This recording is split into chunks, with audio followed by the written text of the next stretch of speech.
আওয়ামী লীগ 2024 সালে কোন সালে বাস করে? আসলে সে 71-এ বাস করে।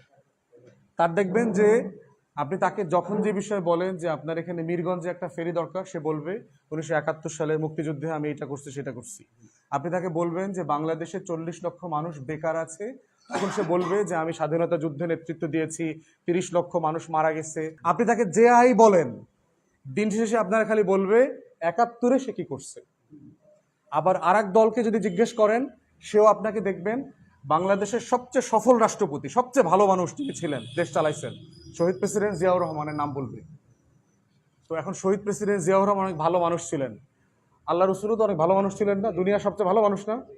ওনার নাম করে কি নামাজ ফাঁকি দিতে পারবো? এই যে আজান দিচ্ছে, আল্লাহ রসুল তো নামাজ পড়ছেন, আমাদের জন্য সাফায়াত করবেন, এই তো মুফতি সাহেব আছেন না? না, আমার নামাজ আমার পড়তে হবে কোনটা? আমার নামাজ আমার পড়তে হবে না?